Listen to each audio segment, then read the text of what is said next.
We welcome you to the Division III State Track and Field Day 1 action brought to you by MAC Athletics. Proud to support the Division III State Track Meet coverage. They wish all the local athletes good luck as we are off and running in the girls 4x800 meter relay. This is the only final of the day on the racetrack for the ladies. And we have lots of local representation inside of the track. At least starting is Russia, Francis, Sherman, Borchers, and Heaton. A time of 9:45.95 in the regional. West Liberty Salem with Smith, Strickland, Hinault, and Vogel. They had a 9:43.24 at Piqua. Archbold also involved. Oberlin, Garrow, Parsley, and Beck. 9:54.15 for their team. Van Buren, the ladies hoping to rack up enough points between the sprints, the long jump for Sarah Benson, and this 4x8 to get on the podium as a team. Resnick, Endicott, Flanagan, and Trope. They had a 10-minute .75 regional time up in Tiffin. Minster is involved with Catherine Burke, Bornhorst, Natalie Fossey, and Julia Slonkowski. 9:36.92 for the Lady Wildcats, and they're kind of pinched in right now near the back of the pack here on this first lap, a minute 7 in. Liberty Center is involved, as in Fort Loramie. Tara Lubke, Waters, Schmidtmeyer, and Meg Westerheide, who won the 800 at the Piqua Regional just this last weekend. 9:52.93 is Fort Loramie's time, so we're keeping an eye really on 6 area teams here as the race begins. And I welcome in my tag team partner for the weekend, Tim Sanders of Delphus Jefferson fame. He ran on this track numerous times in the hurdles and the 100, and also at the University of Findlay, just capping off a great college career at Nationals. Tim, we welcome you in. What brings back memories being here at Jesse Owens Memorial Stadium? Oh, all kinds, all kinds. A lot of good memories, I'm too. sure. A lot of fun times. Now, what when you wake up this morning, what are these athletes feeling? Now, for these runners, it's the finals, so you know, lots on the line. But as we look ahead to the preliminary races, what's the routine the runners going through? What are the thoughts and feelings that are going through their minds? Well, the first problem is sleeping the night before. You don't get a whole lot of that because you just lie in the bed and you just think about everything and worried about everything. A lot of these kids, hopefully, will come out with the mentality that this might be the last race of the season. Okay. Sometimes it's a problem that they think, oh, I've got this, so they try to jog the prelims. So you really have to focus because anything could happen. Right. Anything could happen. Right. So a false start and you're done. Your right. day is over. Your You're gone. weekend is over. Your season is over. So lots certainly on the line. We're going to bring up as many prelims as we have locals in the races. We've gone through our program and have circled numerous different local runners, so we're going to keep an eye on that throughout the day. As 1/4 of the 4x8 is complete. Minster currently sitting, looks like, in about 8th place. They're in the orange jersey across the way. Russia handed off in 5th, and the Raiders are currently in that 3rd pack. If you look across the way for the track, the blue jersey, that is Russia running in that pack. Fort Loramie, the black with the red lettering. I always need to adjust my eyesight because we are high atop Jesse O. A great spot right here on the patio outside the press box. As we see 3/8, 3 minutes and 27 seconds in. Looks like Archbold might be the leader. Russia sitting right there in 6th place. And there's a collision. Ooh. Now the baton is down. The runner goes and gets it and allowed to get back in the race, it looks like. The next handoff will be coming, so the runner's out on the track getting ready for that as we're nearing the 4-minute point of our 4x800 meter relay.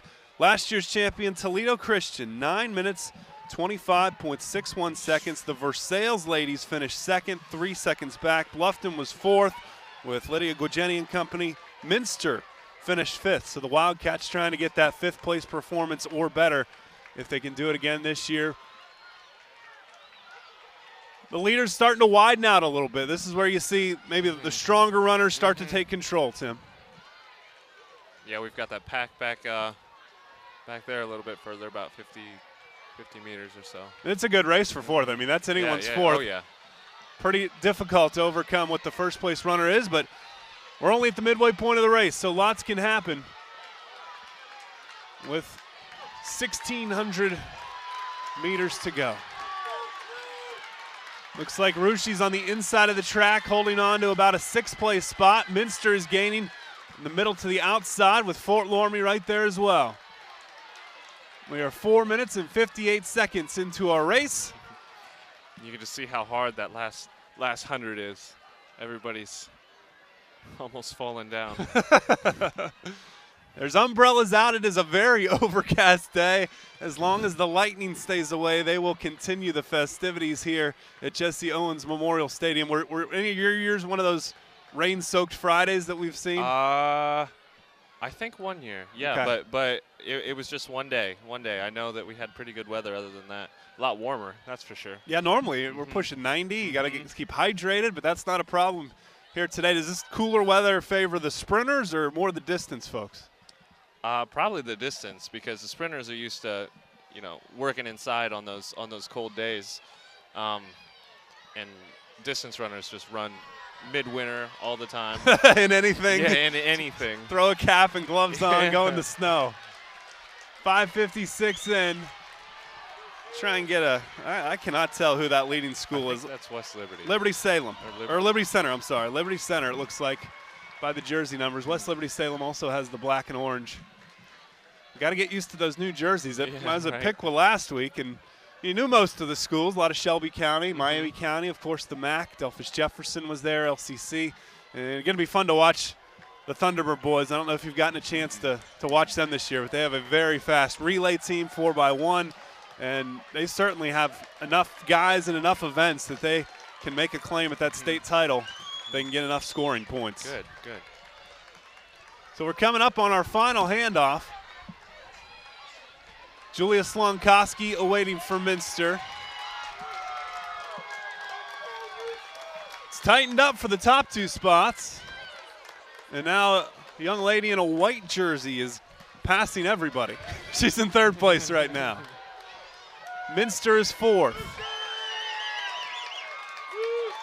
Rushie's falling back Rushie's in the lead, I'm sorry. The Rushi Raiders, that's what everyone's cheering for. How about Rushi? Borchers is going to hand off to Heaton. A freshman is off and running with a lead at 7:18. Minster is sitting third. Archbold about fifth. We have Fort Loramie in the mix as well. And Megan Vogel will get the handoff for West Liberty Salem. We'll document her story tomorrow more as she makes a return trip to state after just a great year of sportsmanship last year, won the mile, and then helped Arden McMath of Arlington across the line to finish. But final 800, these are generally your strongest runners, aren't they, Tim? Absolutely.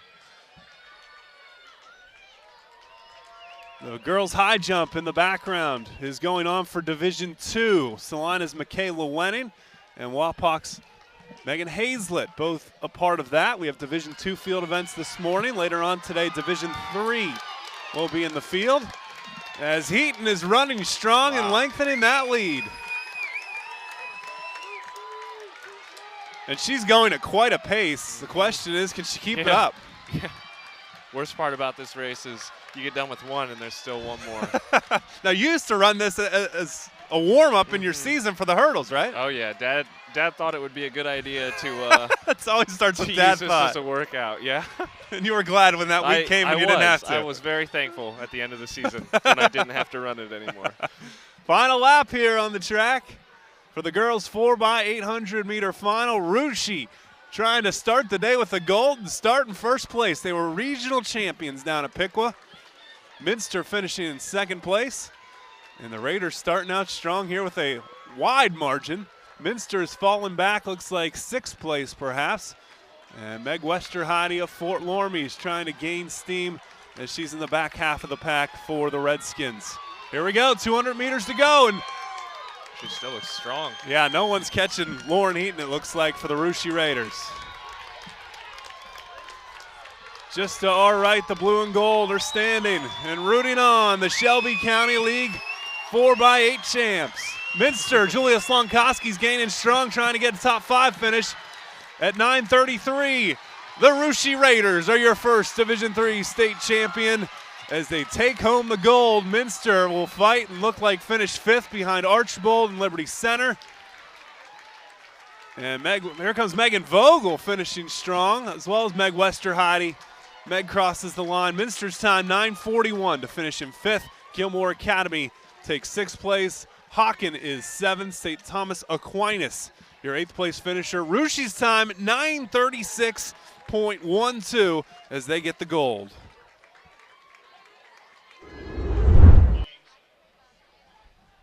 Well, we have a boys champion in the 4x800 meter relay. We will find out here shortly the second Division III final of the day. Just 3 local teams involved in this one, unless we start counting Pettisville and Georgetown and Liberty Center, but we won't. Columbus Grove is in lane 3. Jake Graham, Colton Grotehouse, I believe. Schaefer, Alex Schaefer, and Gieske. 8:18.68 was their, or 34. 8:18.34 was their regional qualifying time up on a rainy night in Tiffin. Minster, Andrew Fossey, Andy Albers, Eric Dollinghouse, Dom Slonkowski. 8:07.38. They're in the middle of the pack to start lane 5. They were the 3rd fastest in the field coming in. Also in lane 7, it is Lincoln View. Cade Carey, Jacobit, Billamek, and Bailey Toe. Jacobit and Toe both we'll see later tomorrow in a distance final. Pretty good start for Minster. They're sitting 4th right now. Jake Graham just behind the Minster Wildcats. And then Lincoln View in the blue. So these are 3 very recognizable jerseys. We're fortunate about that because we want to be able to follow our guys. 1:09 into the race, and a pretty good start for Minster and Columbus Grove. But we take a look, Tim, last year's champion, Gahanna Columbus Academy, ran a 7:55.57, and the top seed coming in, Maplewood, 7:55.68. Very fast times for the 4x8. That's faster than the Division II, and there's only a handful of Division I boys teams that run that fast this year at least. Good pack at the start. Look at Jake Graham coming on strong for Columbus Grove. He's on the outside in the scarlet and gray, running here at the home of the scarlet and gray. Minster is trying its best, sitting 6th right now. What a great kick by our top 2 teams. Graham's going to hand off in 4th. Minster will be 5th. How difficult are the handoffs at this type of race? Obviously, they're key in the sprints because a half a second makes all the difference in the world. Stop your momentum, that type of thing. What about the 4x8, Tim? I mean, they don't matter as much, obviously. They still matter because you can get, especially with a big pack like that, you can get caught up in there and have to swerve around people. That can become a problem. Minster is 4th as we have a very nice race for the top 4 here. 2 minutes and 33 seconds into our boys 4x800 meter final. And the Wildcats are trying to pass on the outside. This is the first of 2 laps for this second leg. I believe that's Albers for Minster. Grove is in the middle of that second pack, right next to the Bulldogs' Lincoln View. That is indeed Andy Albers, and he's staying right with that group. We'll see if he can keep up because very experienced group of runners he is running with in the top 4. He's in a good spot now. If he can just pull off of them for a little while until the last 100, he should be set. That really makes a difference. We see drafting obviously in race cars, but tell us about in running. How do you feel a difference there? Well, today's not that windy, but a lot of the distance runners, when there's a lot of headwind, they want to get behind the pack so that they don't feel it as much and they're not as tired. Interesting. But me personally, it's always good to have someone in front of me so that I can kind of chase them. Okay. And they pull me a little bit harder. I talked to Anna's Brady Cates, who we'll see later on at the Wapakoneta Redskin relays, and he wasn't used to being chased. He kept looking over his shoulder in one of those sprint medley relays that we see during the regular season. Minster sitting pretty well. They are in 4th place. Columbus Grove is 7th. Here's the handoff, 4 minutes and 3 seconds into our race for the Wildcats. It's Eric Dollinghouse taking over. Columbus Grove is out and running. I think that's Schaefer. He's listed as the 3rd leg. He kept me updated on cross-country season over Twitter, Andy Lynch 44. And Tim, you're Timmy Sanders, is that right? Timmy _Sanders. Sanders. So you can follow Tim, who finished up a great career at the University of Findlay. We'll talk more about that throughout the broadcast. These next 2 days, we have Division III for you right now and later on today. We'll have the prelims from Division II. Not quite as many local competitors, but we do have quite a few in each race. Salina, Kenton, Ottawa Glandorf, Bath, Elida in the 4x4, Liberty Benton girls, Coldwater girls, so lots of excitement there. We're about to finish our 6th lap of the 4x800 meter relay. 5th lap. So they're going on to the 6th, 5:01. Minster sitting in 4th place. Grove has dropped back just a bit. Lincoln View, yeah, they're near that medal stand. Top 8, of course, get on the podium, and they're sitting about 8th, I would say.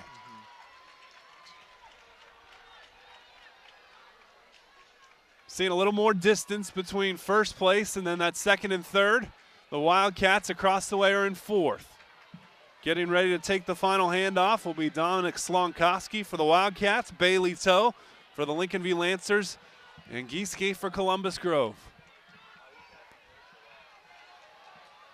Lots of exciting action to come, and if you missed any of it, you can go to WOSN.TV to check out the highlights, sports report. Having a lot of the field action. We won't be able to get too many field events here. We'll be focusing on the track. Minster's dropped back into 5th now. Lancers are in 9th at the handoff. Trying to hold on is Lincoln View. Pretty good handoff for Slonkowski as the running Slonkoskis continue. We saw Julia help the Minster ladies earlier on. And here's Dominic running a pretty strong pace in 5th place. He's got a couple to catch to get that top 3. How far ahead do you look as a runner? Are you only looking at the person in front of you, or do you kind of gauge down the track, maybe in the corners, to see where that 1st place runner is? Mainly just the person in front of you. Okay. Because you can't get to the person in front of them until you catch them. So. Do you ever think about just darting across the line and cutting a corner? Because I would think about that. Normally there's a big bar in the middle, so I'd trip or something. Yeah, that's true. I've tripped on that many a time just walking. I know, I've seen you. 6:54 into our race. We have 1 lap to go. A nice battle at the front. I'm going to guess that's Maplewood. I don't know which jersey's which, and the other's probably Columbus Academy. But that's just a guess. We're focusing on our local teams. Minster is in 4th. Slonkowski's passed 1, and he's looking ahead to that 3rd place competitor. Lincoln View is sitting 5, 6, 7, 8th. Yeah, right at the front of that pack, though. So he's got a long way to go to get to 7th as Bailey Toe. He's got to hold his ground. Columbus Grove is in 11th place. 7:27 in. This is our lone final race of the day, the 4x8. We already saw the Rushi girls bring home a championship. And now Minster's trying to get on the podium. Slonkowski passing on that backstretch. He is neck and neck for 3rd right now.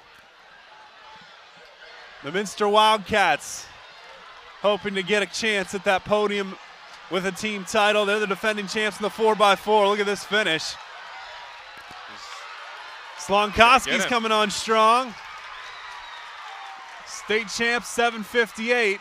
Minster finishes in 3rd. Gilmore Academy, your winner at 7:58. Liberty Center finishes in 2nd. Minster Wildcats in 3rd. Lincoln View is coming up strong now. Wildcats time 8:01.74. Lancers got to hold off a couple runners, and they can do it. Nice job boxing in for Lincoln View. Columbus Grove comes across as well, and we'll pass along those times as they cycle through. McDonald's, your 5th place team. Tuscarawas Central Catholic 6th. Summit Country Day is 7th. Pettisville, the Blackbirds, take home 8th place. Lincoln View just off the podium in 9th with an 8-minute and 19-second time. Columbus Grove going to start their day with a 13th place finish. Well, we have just gotten started. All the prelims coming up next. We get to see those fast guys from LCC, from Minster. Van Buren's ladies looking to bring home a title as well. Sarah Benson will be in action shortly. It's the Division III State Track and Field semifinals coming up next here, brought to you by MAC Athletics and exclusively on WOSN.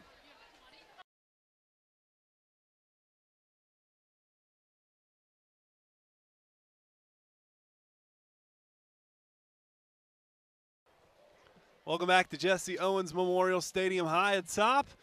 It is Andy Lynch and Tim Sanders. Thanks to Ben Reif for catching up with some of our local runners throughout the day. Chris Parks and Jennifer Beck planning on joining us tomorrow as we have many more champions and medals passed along. Today, just those 2 finals.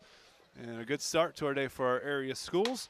Ready for the girls' 33-inch hurdles. Leah Francis of Russia in lane 2. Cassie Flegel from Edgerton is in lane 3. And in lane 8 on the outside, Sydney McClure from Columbus Grove. A great start in the middle of the track by Morgan Rice.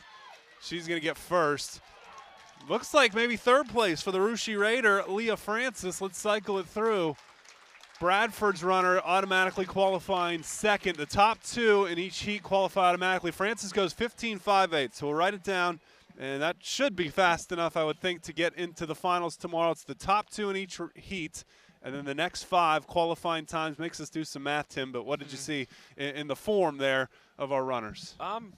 It wasn't bad, I guess. Well, that's good. I mean, the one fell. That's really unfortunate. Right. It's hard to take on emotionally, but I'm glad she's okay. Yeah, she finished in 24 seconds, about my time in the hurdles.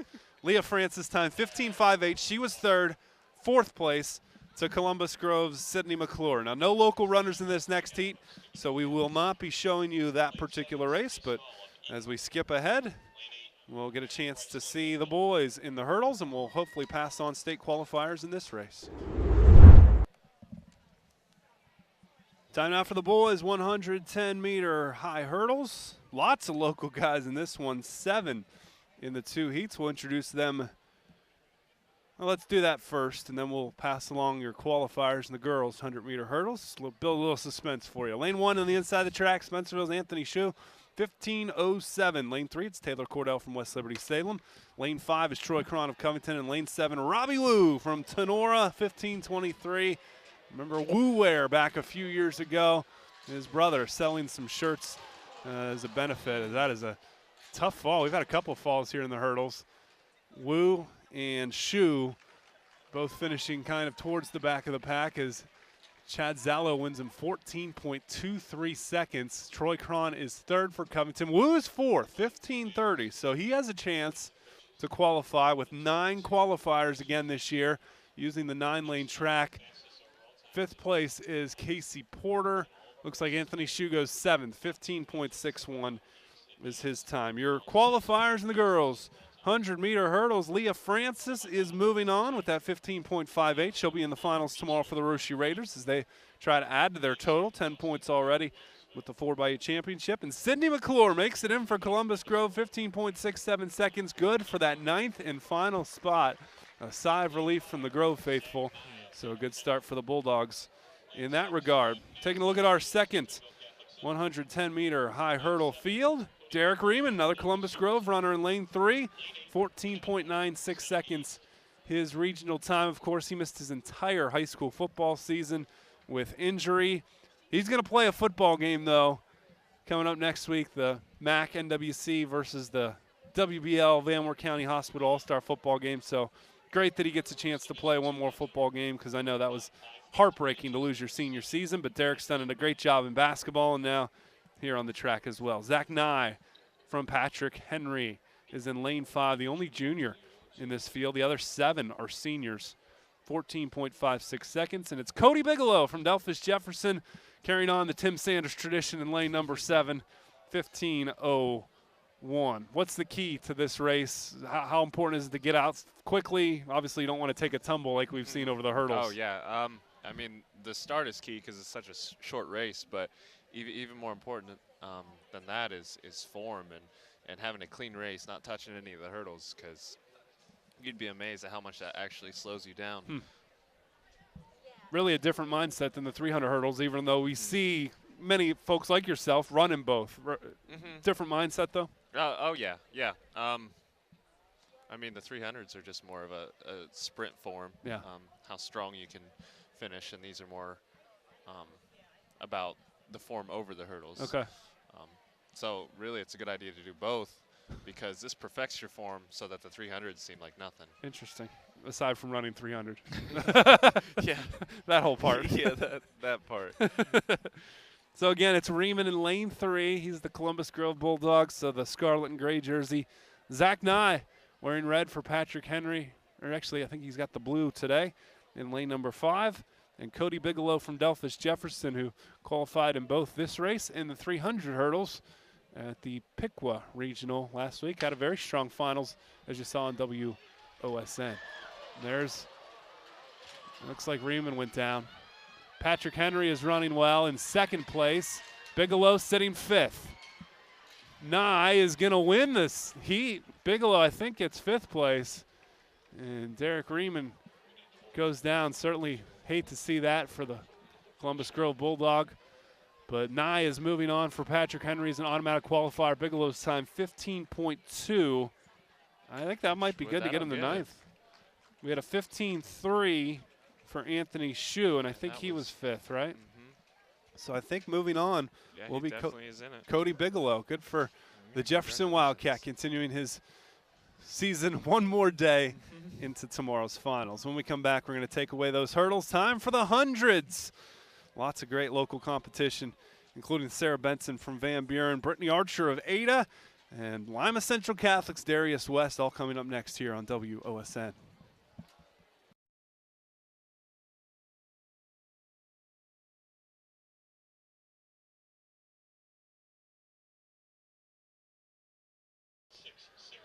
MAC Athletics proud to support the Division III state track meet coverage, wishing all the local athletes good luck. And we have two more boys qualifying for tomorrow's state final, the 110 high hurdles. Cody Bigelow of Delphus Jefferson and Tenora's Robbie Wu will join Zach Nye, the hurdles guy from Patrick Henry, who won his heat. He was the second fastest time overall. So good to see. We'll have some competition in the hurdles tomorrow locally. We'll try and get some 100-meter dashers in as well right now. Sarah Benson from Van Buren is in lane number 6. She's qualified for 4 events. Well, long jump later on today, and then I think relays are her other 2, but I know she's in at 4, or maybe a 200 as well.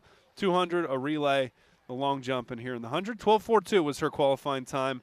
The senior will run collegiately Division II, and I'm trying to remember, maybe Ashland, somewhere in the GLIAC that she is going to run.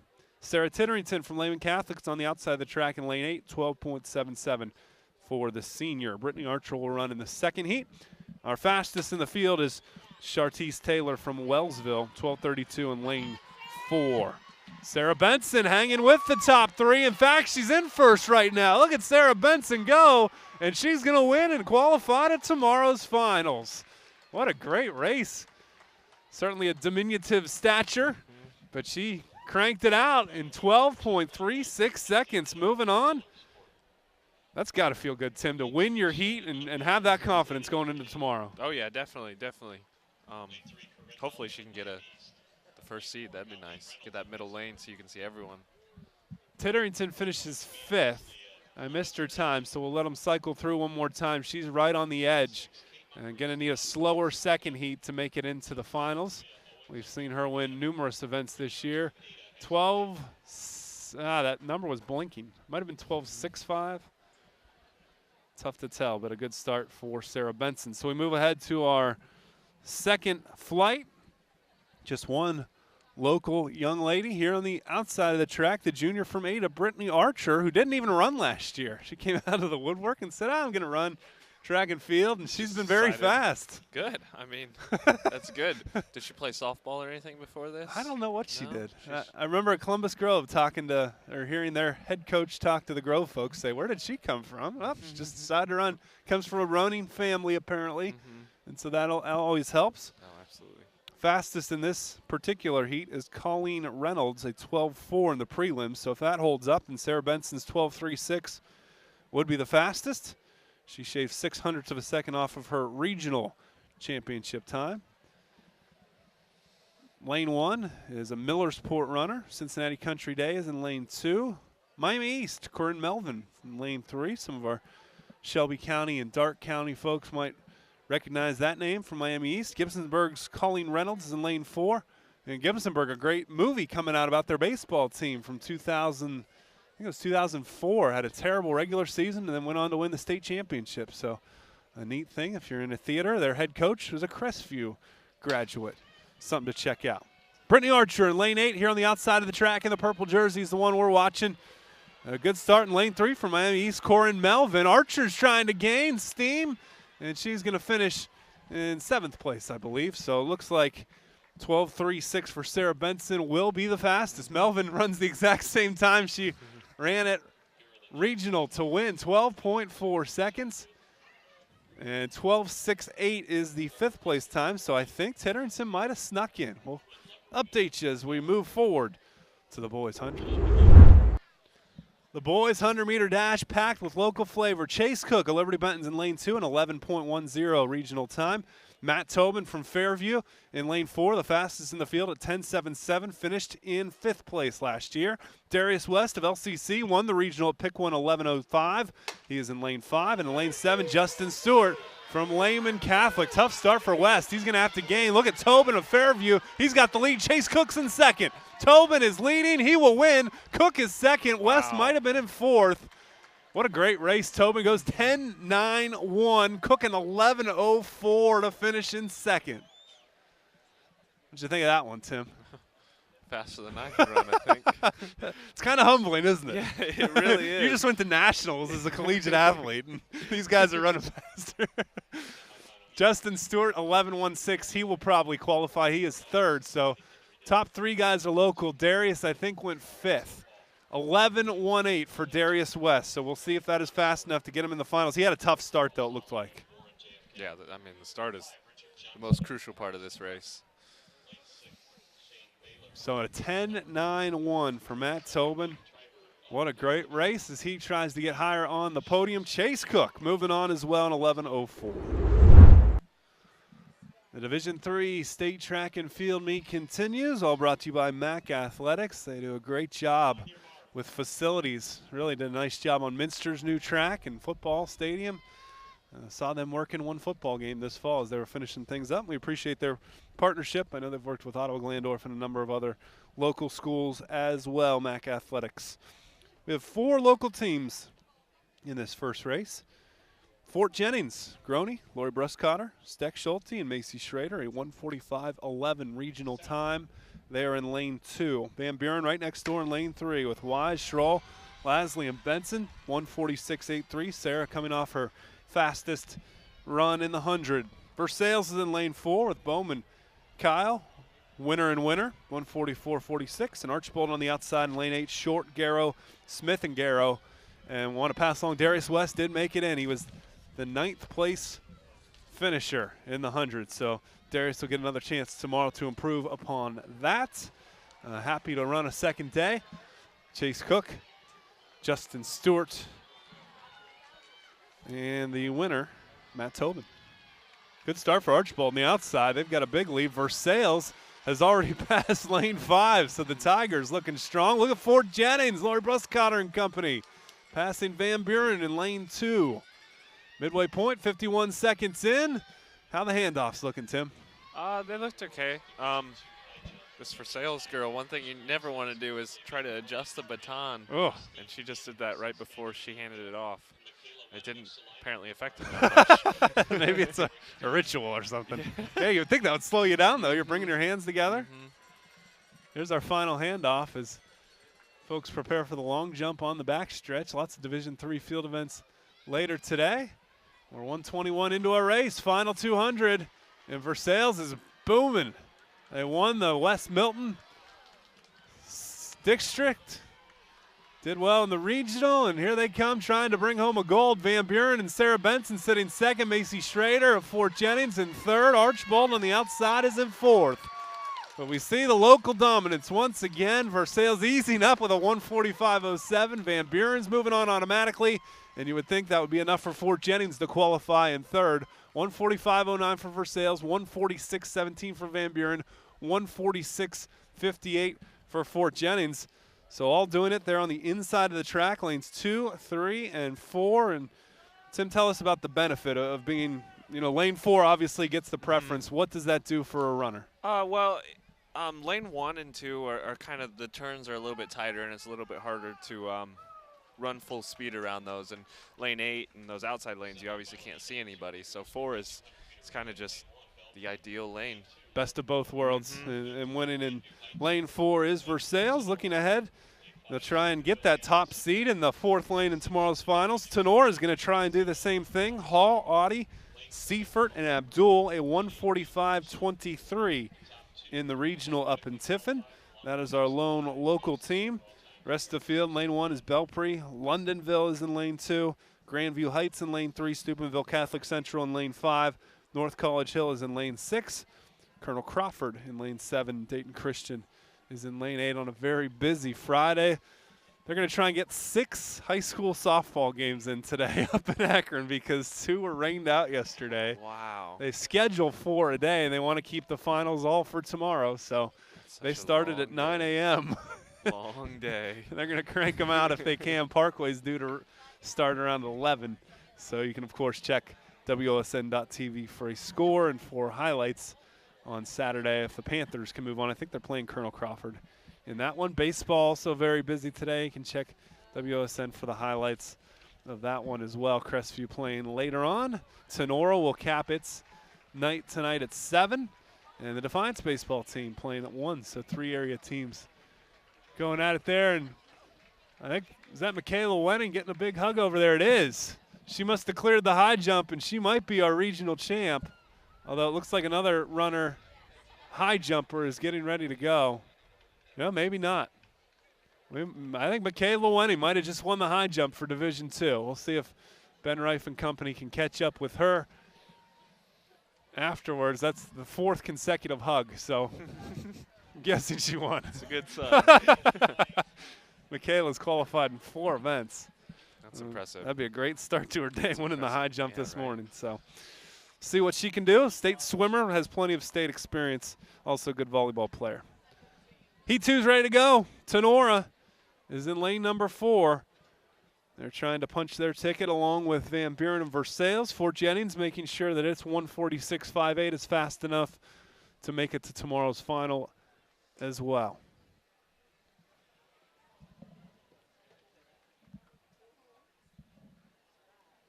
Couple green teams in this one as the starter gets them ready. Division II pole vaulters have to take their break right now because the starter's right in the middle of the lane.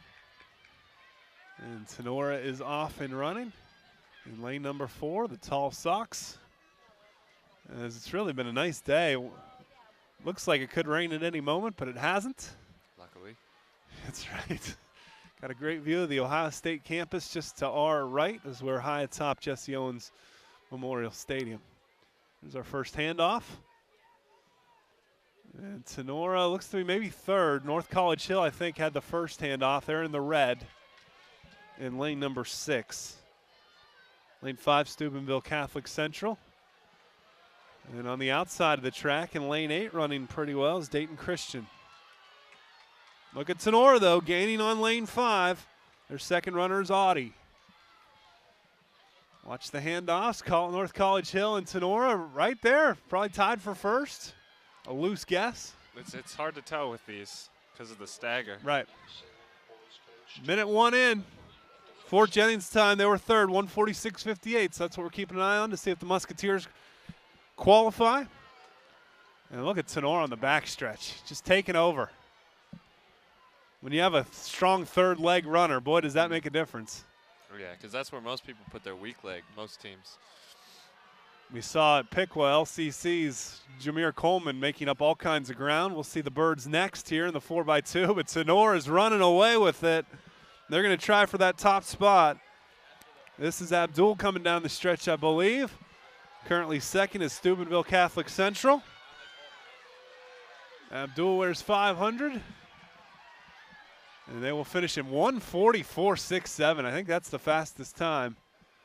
Steubenville 146.62. So moving on locally, Van Buren, Versailles, Fort Jennings, and Tenora all punching their ticket into the finals. It's the boys' turn at the 4x200 meter relay. Lane 1, Defiance, Tenora, Vogel, Nagel, Colley, and Kip McCann, our man McCann from football. Kip McCann, 131.85. Lane 4, it's LCC. Nick Tafflinger, the freshman, starting things. Darius West, who's already qualified for the 100. Jameer Coleman and Mike Hale Rogers, both of whom will long jump later today. 1:29.49. They set the regional record Wednesday in prelims and then broke it by 0.2 of a second on Saturday at Piqua. Minster's in lane 6 with Troy Kaufman, Eli Wolf, Paul Dews, and Corey Schultz. 1:30.44. The Wildcats looking out for the Thunderbirds. And Lehman Catholic in lane 7, Slater, Jackson, Teddy Jackson, and Justin Stewart. 1:32.78. This should be a good one. Good start for both Minster and Haflinger, it looks like. Although in lane 6, or lane 7, Lehman Catholic running well. Oh, bad handoff for Lehman, though. So LCC, Darius West has some ground to make up. For Minster, it's Eli Wolf, the sophomore. Look at Lehman Catholic. They've got some ground to, and they were in the wrong lane, weren't they? Boy, it looked like Lehman was running in Minster's lane to me for a minute there. We'll see. Oh, wow. Tough handoff for the Thunderbirds. But look at Jameer Coleman make up ground. Yeah, what did you see there at the halfway point, Tim? At the halfway point, well, LCC, that was quite the size for a sprinter. Yeah, West is a 4-star football recruit. Yeah. For good reason. But that handoff was. And still, Michael Rogers is in position to win this thing. Yeah, it didn't even matter. That's impressive. Look at Rogers. He's got the lead. Corey Schultz of Minster is in second. Lehman's way back. They got some work to do. No one's catching Mike Hale down the stretch. Wearing the bright green shoes. They're at 1:28. He's still going to try and break a record, 1:29.70. Not a record, but still really fast. LCC's moving on. Minster will advance. They finished second, 1:30.59. Imagine the time they could have had with a good handoff. Right. That's a legitimate second off right there. Wow. So they'll be looking for not only gold tomorrow, but to set the state record. Let's see where they have it listed. Yeah, it's 7. We're going to have to look later on. It's not on the same page. We have the national records, 123.92. I don't know if they'll get to that. That was set in Texas in 2007. 123. It's a little bit quicker. 6 seconds. Not a big deal. Tenor did finish third, so they will probably advance. And Lehman Catholic in 8th. They had a tough race trying to overcome that. But LCC, the top time. We'll see if it holds up. As we move ahead to heat number 2, Fairlawn. What a great year it's been for the Fairlawn track and field team. Olivia Cummings, we all know about the thrower who's going to Miami of Ohio. But Trey Everett, Anthony Gillum, they've had some great years. Going to see them in the long jump, the long jump and the high jump later on. Hughes will start out for Fairlawn. Everett will be second, Fletcher third, and Gillum will run the anchor according to our program, 1:32.86. Marion Pleasant is in lane 2. Tiffin Calvert in lane 3. Warren JFK in lane 4. The Ada Bulldogs are in lane number 5. Russell Gray, Matt Wilcox, who's in a couple events. Kellen Decker, the standout running back for Coach Fell's Ada Bulldogs. Coach Fell, of course, has since moved on to coach at Lima Senior. And Roberson is our final runner. 1:30.26 is Ada's seed time, representing the Northwest Conference. St. Peter Chanel is in lane 6. Woodmore in lane 7. Cuyahoga Heights is in lane 8. Looks like high jump is cleared out. So I'm thinking Michaela Wenning's our champion. We're still trying to confirm that. Hopefully Ben Reif can catch up with her. I know our crew is running all over the place on a busy day. What a great crowd we have, as always, for this state meet. You were saying, Tim, earlier, for college meets don't get half the crowd that we see here today. Not at all. Not at all. This is huge. Even the All-Ohio meet that was run here, which has a bunch of Ohio schools, you'd figure, some people would travel. What was it, half this, would you say? Not even? Probably half this. Okay. Granted, it was about 32 degrees.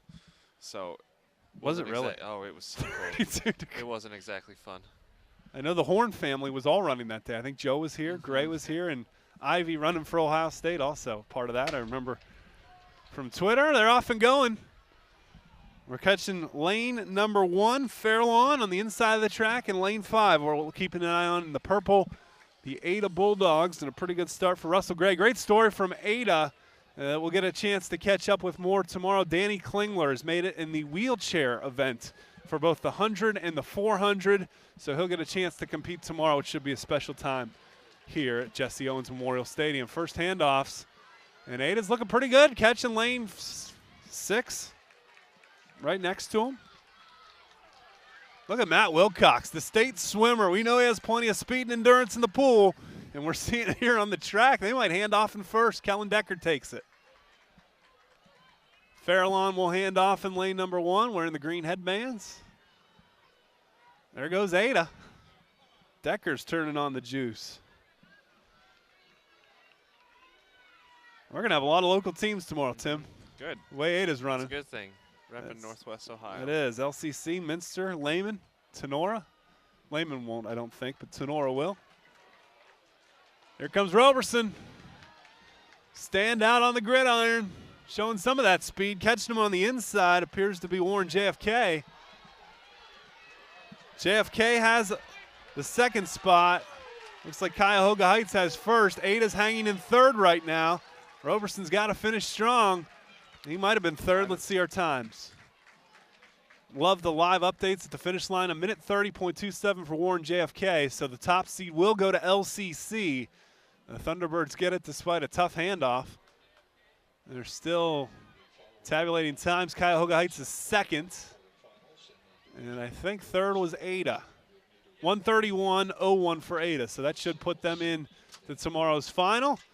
The Bulldogs will be joined by LCC, Minster, and Tenora in what should be a great race for the boys. 4x2. Well, when we come back, it's the 4x100 meter relay. We skip ahead to that. Another chance to see those Versailles ladies. Columbus Grove will be on the track. LCC and Liberty Benton in the same heat as Delphi, St. John's, and Fairview. Minster, Waynesfield, Goshen represented. It's all here on WOSN and brought to you by MAC Athletics.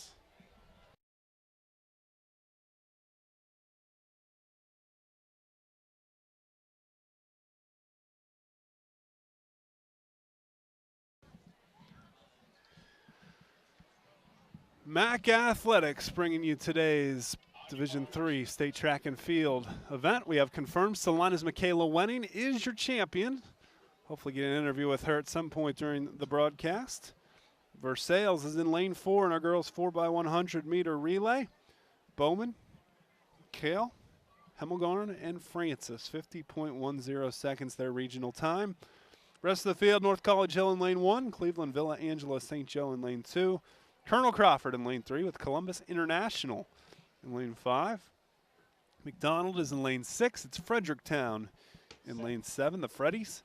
And Norwalk St. Paul's in lane 8. Still to come, Columbus Grove, West Liberty Salem, and Sonora in our second heat. So much faster race than the 4x2. Handoffs are key, Tim.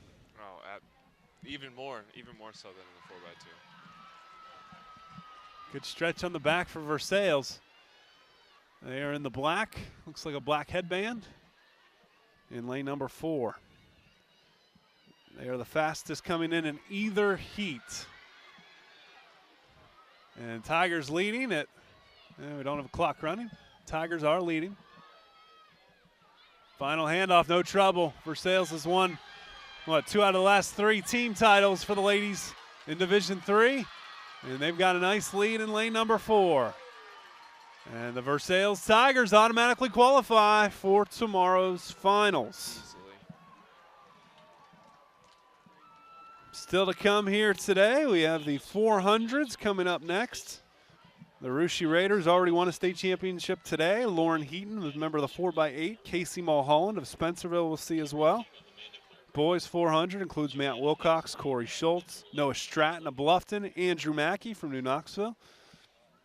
And we've got the 300-meter hurdles with the likes of Fort Loramie, Continental, and Oliviana King of Minster.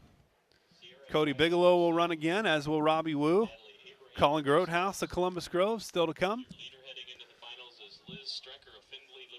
Liz Streaker is leading the Division II discus right now. So that's good to hear. We get ready for heat number 2 here. Crooksville is on the inside of the track. Country Day from Cincinnati is in lane 2. It's Northmore in lane 3. Steubenville Catholic Central, the fastest time in this heat, 50.18 seconds in lane 4.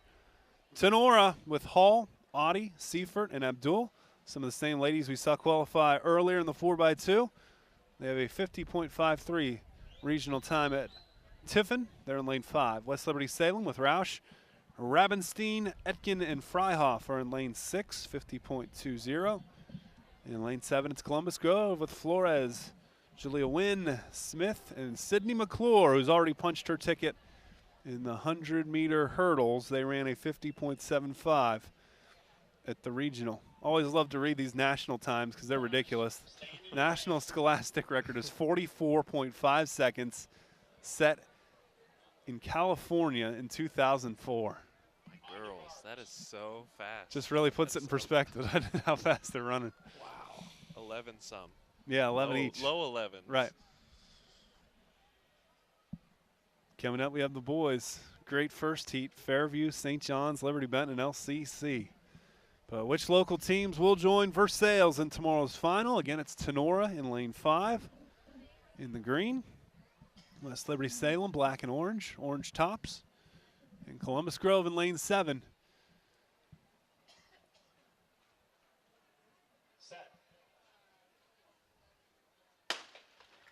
They're off and running. Grove wearing the white tops.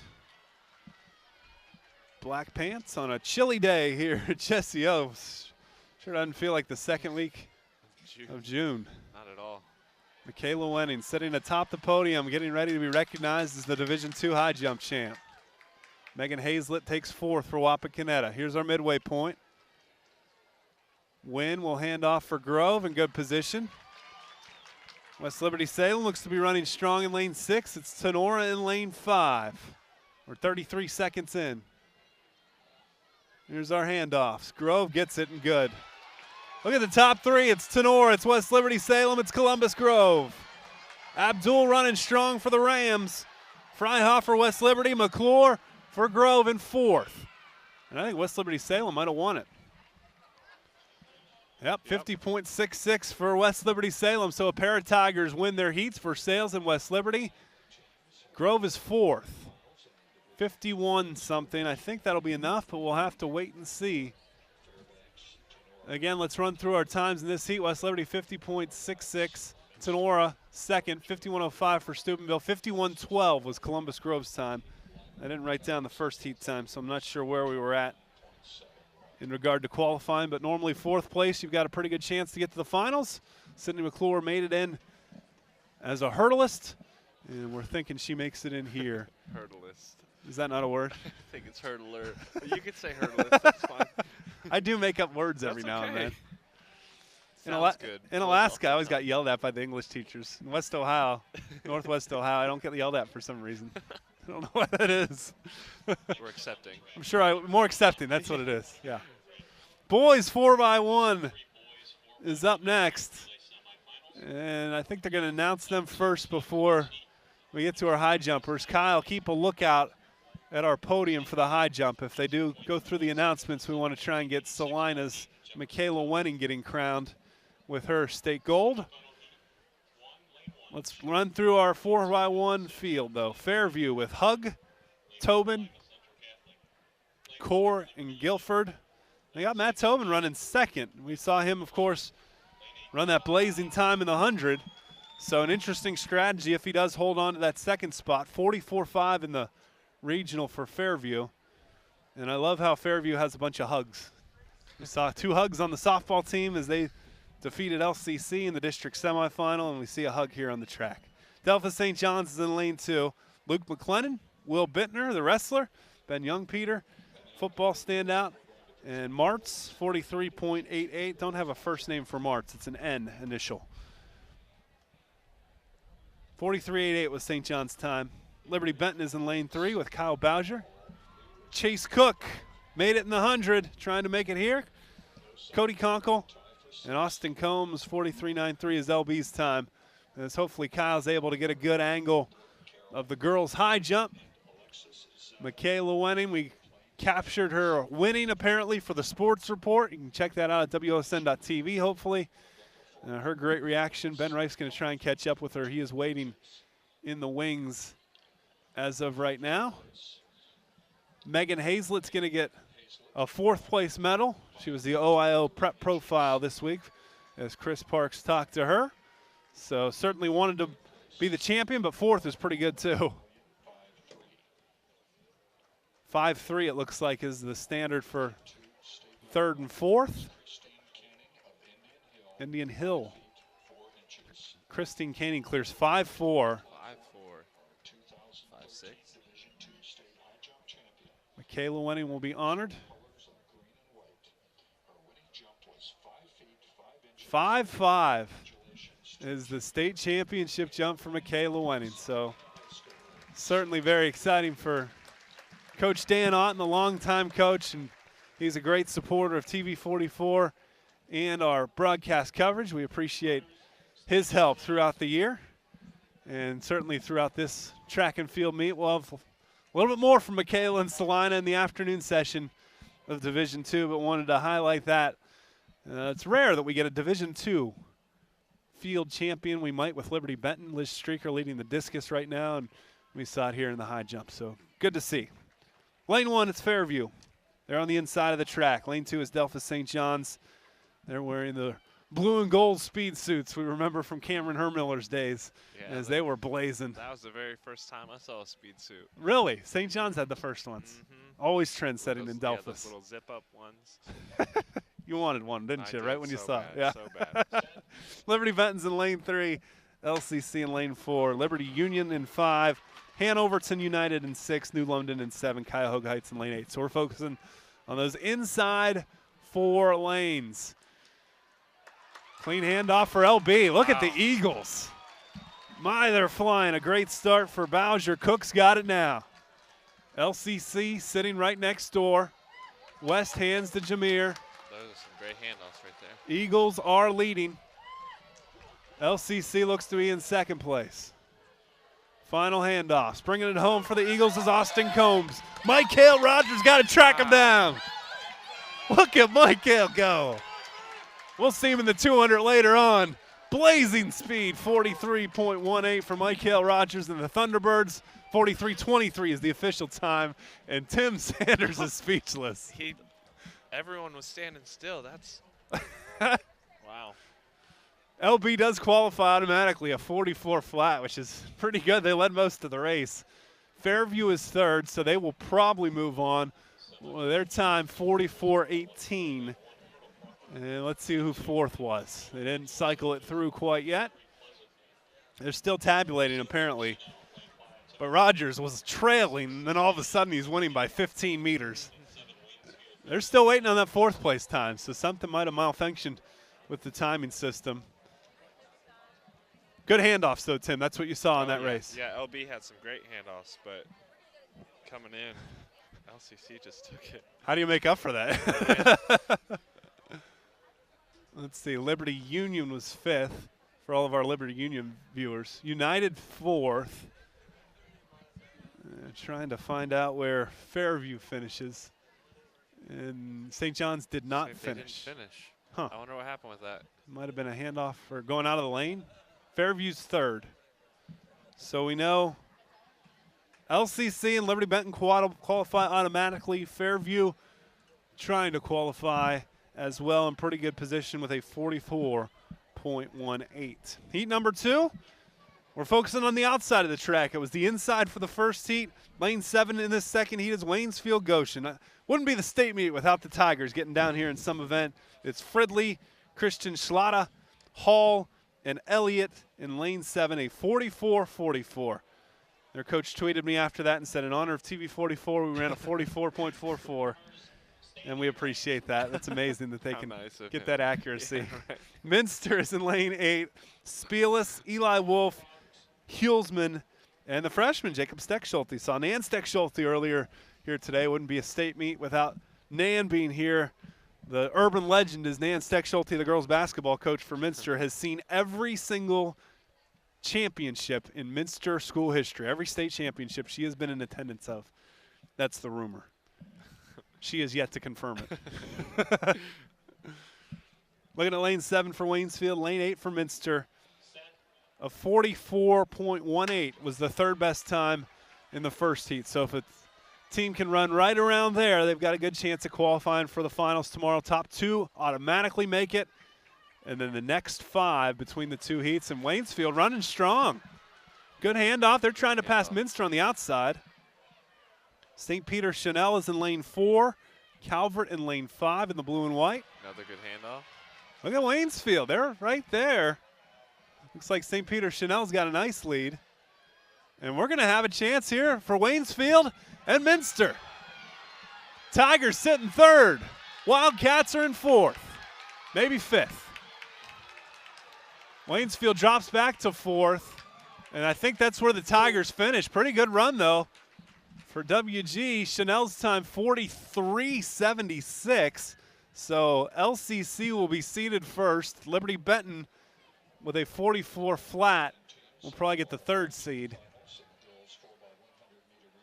Pleasant was last. LB will be fourth. Country Day ran under 44. Waynesfield was fourth. Minster a 44.4. So I think Fairview is safe. Waynesfield, I think, is in, and I think we might have even gotten Minster in. We'll have to wait and see. A 44.4. In sixth place was a 44.44. So that's nice that an out-of-area school was making tribute to WOTLW and WOSN today.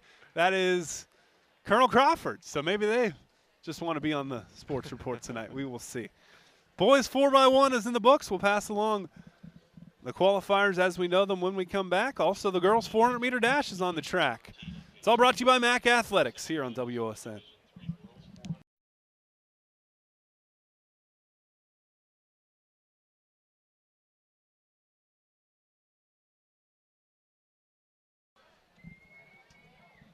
High atop Jesse Owens Memorial Stadium, Annie Lynch, Tim Sanders bringing you lots of great action here today as we're ready for Heat 1 of the girls' 400-meter dash. In lane 1 from Antwerp, Audrey Longardner, just a freshman, 59.46 in the regional. Lane 4 is Lauren Heaton from Russia. She was a part of that gold medal 4x800-meter team we saw to start the broadcast. She is also just a freshman, 56.75. There's a Dayton Christian runner in lane 2, Columbus Afrocentric in lane 3, Gahanna Columbus Academy in lane 5, Independence is in lane 6, Natalie Hart in lane 7, and the defending state champ in lane 8, Jenilyn Crumpy from Kinsman Badger. Ran a 58.05 last year to win it, 58.67 here. Heat number 2, we'll see Sarah Titterington from Lehman and Casey Mulholland from Spencerville here in the girls' 400. So Longardner of Antwerp is on the inside of the track. Lauren Heaton from Russia appears to be running very strong. She is sitting second. What a great start. In lane 6 for Independence is Gesicki out to a huge lead. Heaton is sitting second. Longardner is in 6th. Here comes Heaton finishing strong. 57.70 is the first place time for Gesicki. 59.58 for Lauren Heaton. The freshman is moving on to the finals automatically. 59.58. Mary Carr is in 3rd. Columbus Academy's Rizik is 4th. And Longardner, I think, finished in 6th for the Antwerp Archers. Out of the Green Meadows Conference, she did 101.23. So she'll need some help in that second heat to punch her ticket. Here's our field in the second heat. In lane 1 from Columbus International, Martisha Abraham. Smithville's Maggie Poorman's in lane 2. Emily Rupp of Stryker in lane 3. Londonville's Sierra Wright, the fastest in this particular heat, 56.91. Colleen Reynolds of Gibsonburg is in lane 5. Spencerville's Casey Mulholland in lane 6, and Sarah Titterington from Lehman Catholic in lane 7. Casey ran a 56.8. She is a sophomore, and we know she has very good closing speed, so hopefully that will help her out here today. And Lehman Catholic's Titterington we saw earlier, 57.36 is her time. So Lauren Heaton is qualified automatically already for Russia. Audrey Longardner needs some help, finishing 6th. She's getting a 101.23. After this, we've got the boys 400. Isaiah Klein, the freshman from Crestview, has a great story. You want to stick around for that. And then in our second heat, there are 6 local guys running in the 400. From Bluffton, from Ada, from Minster, from Fairview, from Sidney Lehman Catholic, and from New Knoxville. So lots of local flavor there. But here we're looking at lane 6, Casey Mulholland of Spencerville. Doesn't always get out to the best start, but boy, is she good at closing. the gap when she gets a chance. And Sarah Titterington in lane 8 for Lehman Catholic. Tim Sanders, the Findlay Oiler. I saw Danielle Tafflinger walking through, another Findlay Oiler. Is Nick her brother? Nick is her brother, yep. The youngest Tafflinger, just a freshman. And I think Billy's down here as well. Basketball standout at Bluffton, so all kinds of area support as we would expect from Northwest Ohio. Casey Mulholland in lane 6, wearing the black for Spencerville, and she's running well. Has passed lane 7 and is sticking right there with lane 5. Gibsonburg's Colleen Reynolds. Sarah Titterington is in lane 8 trying to make up some ground. It looks like the top 2 right now are Mulholland and Reynolds. Lanes 5 and 6. Now gaining in lane 4, Sierra Wright of Londonville. She's taking the lead. Wright is first. Mulholland is sitting right there at second. Titterington is 4th. Casey Mulholland, a good finisher. And she's trying to kick that in, a long stride for the sophomore. She's in good position to qualify for the finals. Going to be 3rd, I think. Titterington 4th. The top time was 59, or second place time 59.58 in that first heat for Lauren Heaton. Mulholland 59.09. She is in. So is Sarah Titterington. Looks like Audrey Longardner's day will end with that 101-2 throughout. She finishes, do the math, I think she's 10th. So the girls 400. Going to have some local runners once again. Just like last year, Kennedy Boggs finished in 5th for Delphus Jefferson. Sarah Titterington, Casey Mulholland, Lauren Heaton will be going for the podium on Saturday. It's the boys' turn at the 400-meter dash. John Guageni, the record holder, is that what they said, Tim? Mm-hmm. John Guageni. They said his name wrong again. Guaganti, wherever that is. Did he finally run out of eligibility at Findlay? Yep. What He's a career done. he had, He's huh? graduated, masters. Oh, yeah, he ended pretty quickly. Pretty quickly. 46. He was in the 46, maybe 45. No, 46. Very good career. Helped Bluffton win a state championship as a team, as well as all those individual golds in lane 8. Also from the Northwest Conference, Isaiah Klein of Crestview. He's a freshman, 50.64. His regional time is the only freshman out of both heats to be competing here. And he's got a great story. Was adopted out of the foster care system in Lima by the Klein family out in Convoy and Van Wert. And his brother, I understand, has asthma or some sort of breathing disorder, and so he dedicates each race to his brother. Just has been raised in a great family, and certainly an inspiration, just a freshman, for Coach James Lotzenheiser and the Crestview Knights. Their other representative, Micah Grandstaff, will be in it tomorrow, as Klein is going to try and make up some ground here, currently in 8th. Tough to start in lane number 8. He was so excited to get out of the regional at Piqua. Looks like lane 4, Andrew O'Leary wins in 49.68 seconds. Actually, it's a 49.71. Harvest Prep's Richard Johnson, 50.34. Well, right down the 4th place time, 56.8, and then 51.13 as reference for our next set of runners. So a great freshman season for Isaiah Klein comes to a close. Still young, though. Yeah. 3 more years. You're the only freshman in that. You've got a bright future coming your way. Just 2 sophomores as well. Zach Most, we saw in lane 1, and Centerburg's Jeremy Sesma. Well, 6 local competitors in heat number 2. Northwest Ohio loves the 400, don't they? Whether it's the 4x4 or the 400, there are always a ton of Northwest Ohio schools. Noah Wood of Toledo Christian is in lane 1. Andrew Mackey from New Knoxville, 50.17 at the Piqua Regional. Noah Stratton is in lane 3 for Bluffton. The junior went 57.7 at Tiffin. Justin Stewart, the regional champ at Piqua, 49.08 seconds. He's your fastest man in the field right now. Matt Tobin from Fairview showing his head again. He won the regional in 49.37 seconds. He's the defending state champ 2 times, 2011 and 2012. Lane number 6 is Corey Schultz as the Russia Raiders give us a heart attack with a nice loud applause. Schultz is in lane 6 for Minster, 49.69. Lane 7 is Matthew Wilcox of Ada, 50.79. Got his Bulldogs in the 4x2 already. and Scott Eilerman from Kirtland. With a name like Eilerman, he should be in Northwest Ohio, Right. but he is not. 50.31 from over in Kirtland. So pick a lane, pick a local runner. It should be a great race with the defending state champ Tobin in lane 5. And Stewart finished 7th last year in lane 7, a 50.17. So the rest of these guys are newbies to the state track, at least in the 400. The national record, 45.25. That's John Gogeni territory in high school. Crazy. 300 hurdles coming up next. So tune in for that as we get ready. Trying to beat a 50.68 to make it for sure. If you beat a 51.13, I think you're also in as well. Those are the times we're eyeing. First 10 seconds of the race. Matthew Wilcox doing well for Ada. See him in lane 7 in the purple jersey.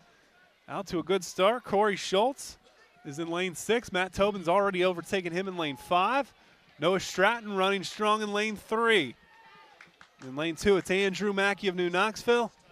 And, of course, lane 4 is Justin Stewart from Lehman Catholic. Pretty even here as we come around the final bend, Tim. Tobin's got a lead. Stewart is 2nd. Wilcox 3rd. Stratton 4th. Schultz sitting 6th. Mackey in 5th. Tobin, the defending state champ. He's going to have a chance to defend that title. He wins at 48.94. Lehman 2nd. I think Stratton might have gotten 3rd for Bluffton. 48.99, the official first place. 49.31. Stratton is 2nd. He's moving on. 50.39. 50.62 for Corey Schultz. He will advance to the finals in that 9th spot. Matthew Wilcox is also in 50.5 for the state swimmer. So it's going to basically be an all-local field tomorrow with the likes of Matt Tobin, Justin Stewart, Noah Stratton, Corey Schultz, and Matthew Wilcox all moving on. Tim Sanders' favorite race, the 300 hurdles. That's what he was telling me during the break, or at least I can't tell if you were serious or not. No, I mean, it's a love-hate relationship. It really is.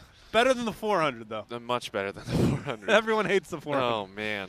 But yet, if you're good at it. You still cry. Everyone still cries. Lane 1 is Olivia Enneking from Minster. One of 4 juniors in this heat. 47.24. She's on the inside of the track. How about Continental's Paige Ordway, another junior. Lane 3 representing the Pirates. 46.35 up at Tiffin. Jackie Seifring of Covington has the fastest in her heat, and in either heat, as a matter of fact, 44.96 seconds. She's the former Rushi Raider. Lane 5, Sydney Stull of Eden. Suzanne Koziel of Burton Berkshire is in lane 6. Fort Loramie's Olivia Quinter in lane number 7.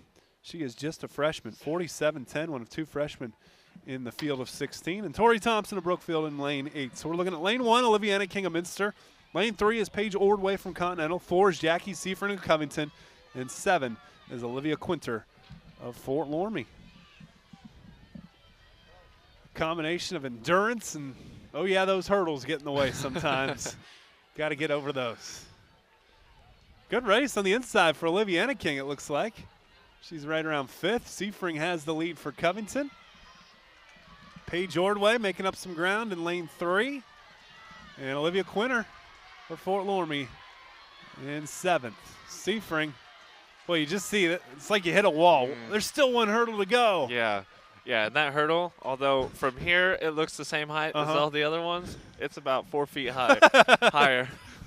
Jackie Seifring up and over. She's your champ. Paige Ordway's 3rd, 46 points something. That scoreboard has a little malfunction in it by the hundredths of a second, which is kind of important. Olivia Enneking is 5th. Olivia Quinter of Fort Loramie in 7th. So Seifring automatically qualifies, 44 point something. And in 3rd place, Paige Ordway, 46.07 maybe. I think that'll be enough to move on for Paige Ordway. So always exciting when a small town like Continental can move along a track and field runner into tomorrow's finals. Time for the boys' 300-meter hurdles. 3 local guys in our first heat, 1 in the second heat. Cody Bigelow already qualified in the 110 high hurdles. He's in lane 3 for Delphus Jefferson, a senior, 39.898 to finish 2nd at the regional. Lane 5 is Robbie Wu of Tenor. He qualified as well earlier. A 40.01 for Robbie. He's in lane 5. And Colin Grotehouse in lane 7 going to play football, I think, at Ohio Wesleyan next year. The Columbus Grove Bulldog, 40.35. His day's just beginning because he gets the pole vault around 4. And he's top seeded coming in 50 or 15. How about 50 feet? That'd be quite the pole vault. Uh-oh. That's got to be the worst sound a runner can experience. The second gun for a false start, so we'll see. That was Bigelow. You could see that from here? I just see him walking off. Oh, okay. Of course, one false start, and you are eliminated from competing. Saw one in the second heat of the girls. Cody Bigelow's out. Cody Bigelow. He will run tomorrow, at least in the 110-meter high hurdles.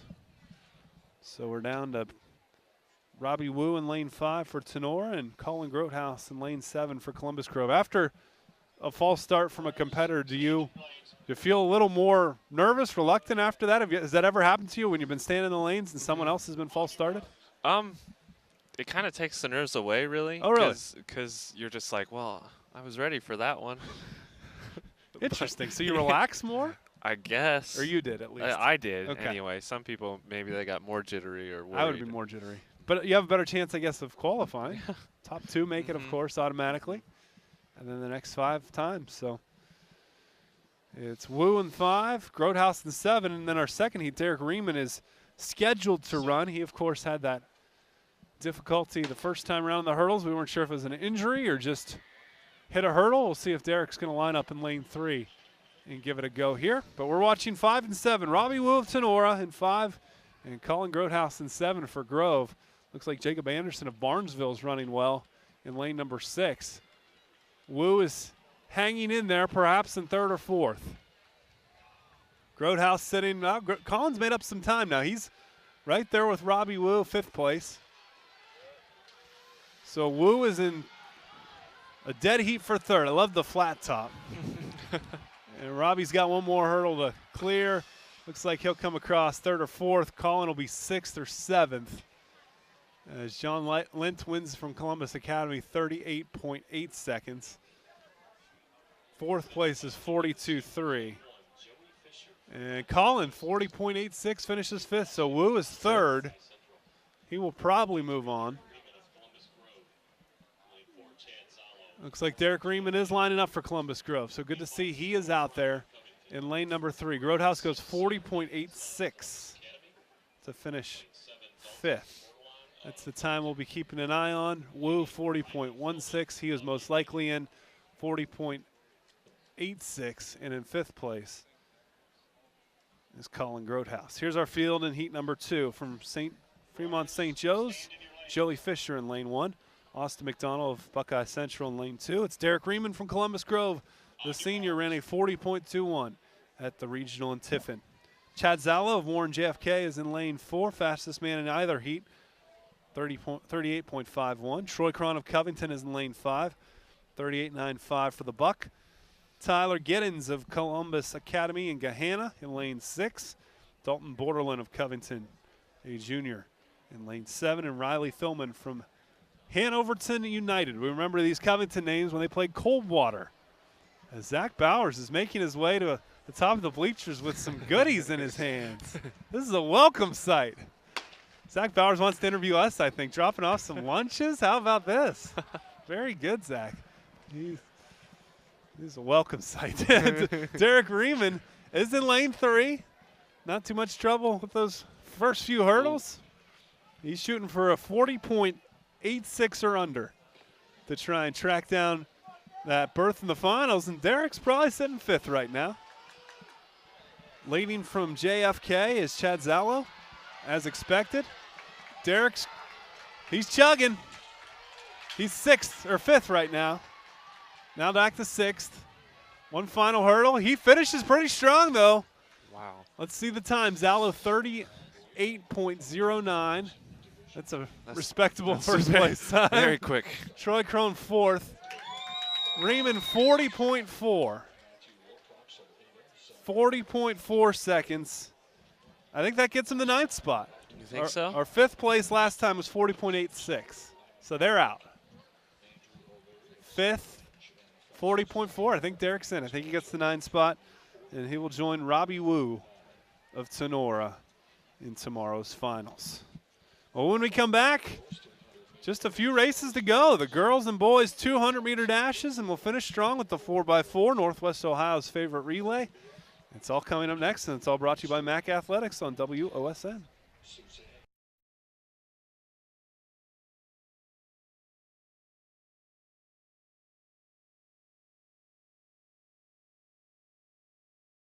I'm here with Michaela Winning, a winning jump of 5'5" on the high jump for Division II. How'd it feel to get that? It was amazing when I hit the mat and I realized that I made it and I was chase jamming. I just couldn't believe it. I still can't believe it. Did you knew you had it the whole way, right? No, I really didn't expect to win. I was just hoping to get podium and just jump. I wanted to jump my best, but I didn't know if I could. I've been hurt for a couple weeks and I haven't been doing my best, and I didn't do well in practice today. So, but to get my PR and to get, it's just amazing. And this is your first appearance at state in this event. Yes, this is the first time. I have to say, I haven't seen anybody react as excitedly as you did after you won. Yeah, it was just amazing. I still can't believe it. Well, congratulations. Thank you. High atop Jesse Owens Memorial Stadium, Andy Lynch and Tim Sanders from Delphus Jefferson, the University of Findlay, joining us for the broadcast. We're ready for the 200. Sarah Titterington back in action for Lehman Catholic in lane 1. She's already qualified for at least 1 or 2 other races in the finals. 26.32 for the senior Cavalier. Sarah Benson in lane 6 for Van Buren, trying to get her team enough points to get atop the podium. 25.72 was Sarah's regional time. The fastest in the field in lane 4, Kate Makros from Canton Central Catholic, 24.60. Last year, Sarah Benson finished in 7th. Ivy Horn was the top local finisher in 4th. Heat number 2, we'll see Ada's Brittany Archer. So lane 1, it's Titterington. Lane 6, it is Sarah Benson, and she is off to a great start. Look at Benson in lane 6. Well in front of everyone else. She's saving her best for the state weekend, no question there. She was the fastest in the 100, and Sarah Benson on her way to the fastest, at least in this heat in the 200. Benson crosses the line in first. Titterington, I think, maybe 4th. Looks like they weren't running the clock up. There it is, 25 flat for Sarah. 3rd was Middleton. Titterington 25.65 to finish 4th. So that should be good enough to get her into the finals. The 200, Tim Sanders. Tell us about the intricacies of this race. What's it take to be a good 200 runner? Half of You're a still 400. trying to find out? I'm not sure. You're going to have to ask John Gagenti about that.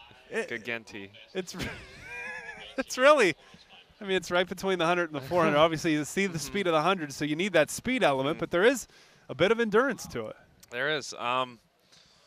I've been told anyway that you kind of just hold back on this turn and then kick it in. The 4th turn? Okay. Yeah. And then kick it in the last 125. Interesting. By Kendall Stevens, I think he said. He knows a little bit about 200s. I think that he does more than me, apparently.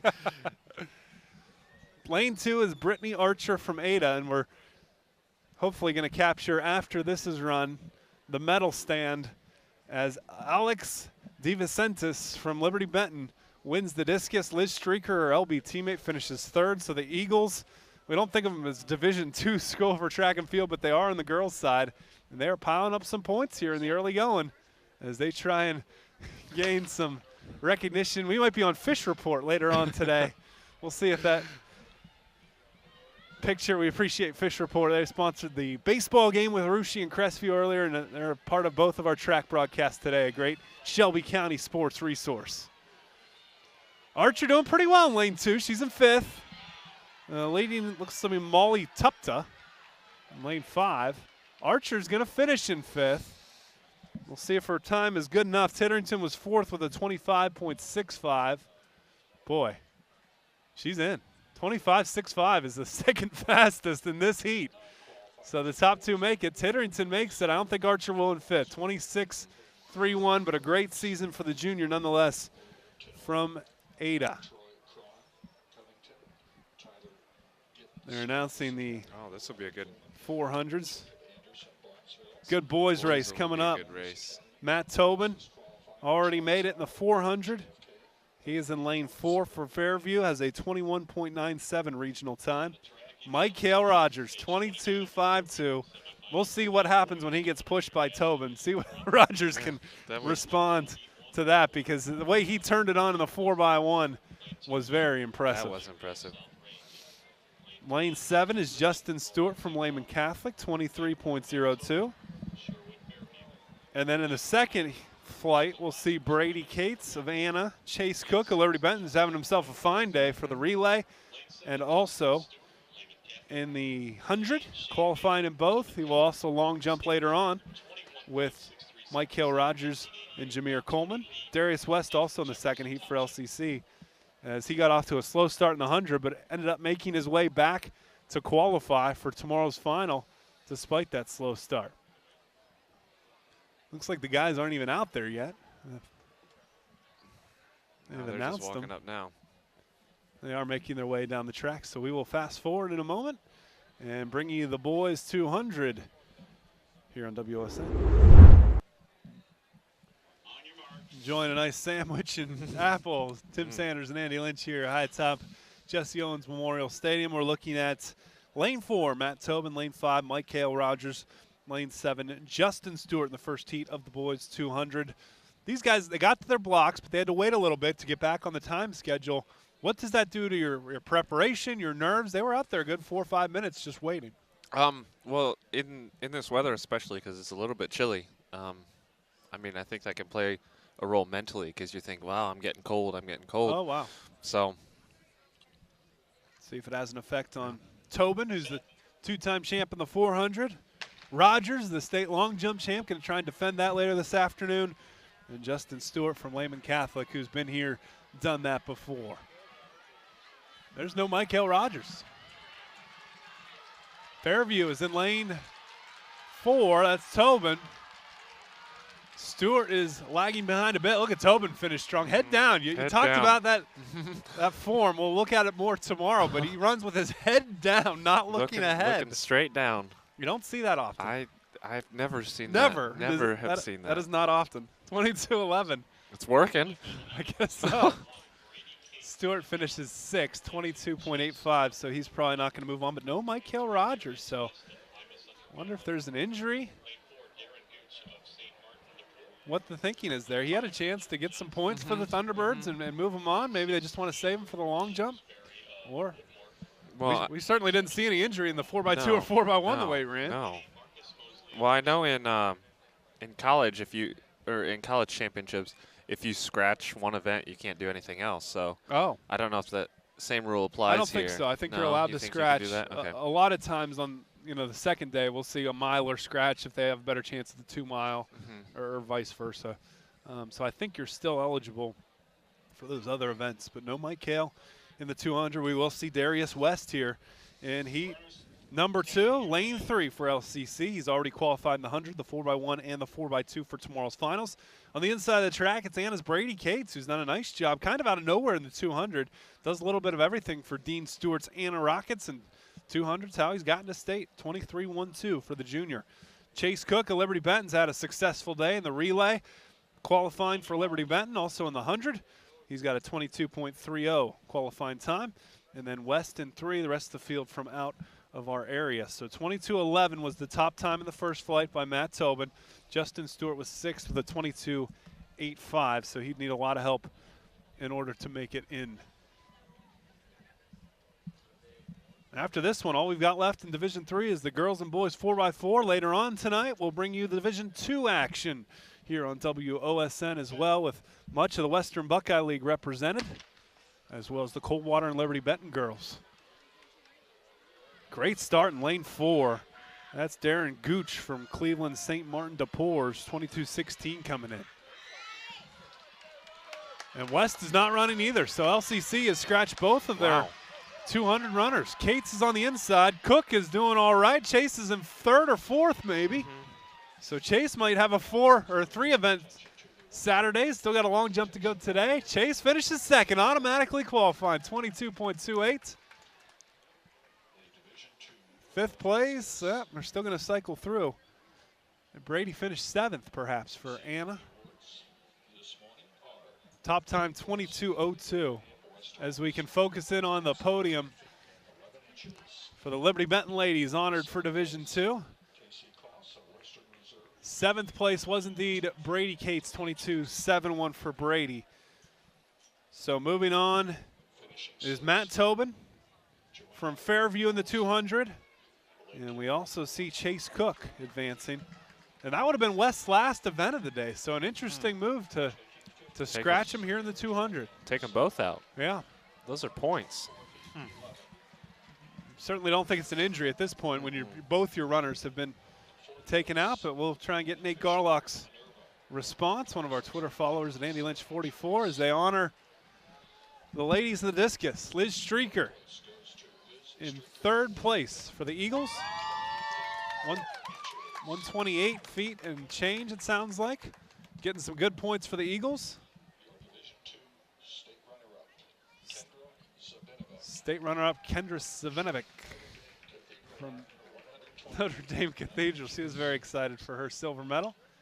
And look at Alex D. Vicentis, Liberty Benton Eagle.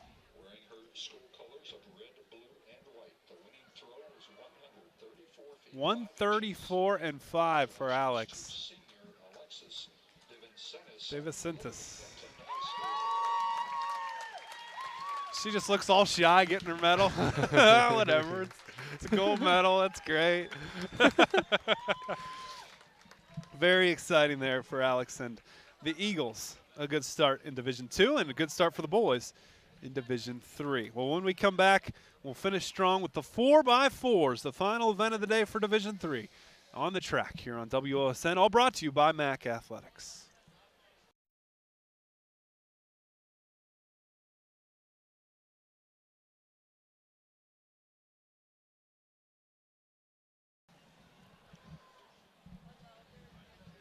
Thanks again to MAC Athletics for bringing you today's Division III State Track and Field meet. We've seen plenty of champions already here in day one. Andy Lynch, Tim Sanders, and our great crew all around the track. Kara and Kyle and Zach and Ben doing a great job giving you all the angles we can here at Jesse Owens Memorial Stadium.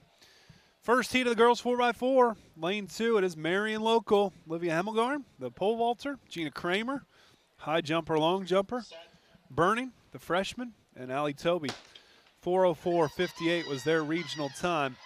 Puts them 3rd in this particular heat. Archbold is in lane 5 with Short, Garrow, Parsley, and also Garrow. 4:04.09 was their time. Tim, strategy-wise, how do coaches generally go about it? Fastest runner last? Where do the rest kind of slot in? Is there a game plan that goes into the 4x4? I mean, normally it goes your slowest runner is 3rd, and then your fastest is the last. Okay. But at Findlay, what we normally did was put John Guageni, who was our fastest leg, and we put him up front. And that worked indoors a couple years ago. Okay. It helped us keep up with people, kind of gave us the lead from the very beginning, so that people got discouraged. That was the plan. So we ended up doing that. And you need someone good out of the blocks because that's a big part. That's the only time you start in the blocks. Oh, absolutely. Absolutely. Because some people can split, a 47 in a regular split, but when they come out of blocks, they're running 49s. So that's a 2-second difference right there. They pair down now. Kind of take their spots. One of the runners still staying outside. A lot of blue in this one. Marion local, of course, wearing blue. Also keeping an eye on Archbold as they come around, get a better view. That looks like Gina Kramer leading for the Flyers. State volleyball champ, trying to add state track and field champ to her resume. Just a junior, will be back in the fall for Coach Steininger's crew. Marion is in 1st, and Archbold right there in 2nd. Kramer using that stride to the best of her ability. She'll hand off to Hemmelgarn. Marion local in 2nd. Archbold in 1st. 2 laps down. 2 to go. So the Archbold has Parsley running the third. It's Burning. I think it's Burning. I think Hemmelgarn started for Marion Local. And Flyers are slotting in nicely. They're still right there in second, keeping pace with Archbold. Of course, where the third runner comes in, very important because that's where you stand on the handoff. So if your third runner has got you in fourth or fifth, you've got a tougher angle for the handoff. 2:48 into our race. Archbold leads. Marion Local has dropped back to fourth. Top 2 automatically qualify for tomorrow's finals, and then the next 5 get in as well. So in fourth place, you're normally in pretty good shape to make the top 9. Archbold leading 3:04. Marion is in fourth. Allie Toby got some work to do. Point guard on the basketball team. Great passer on the volleyball team. Another state champion.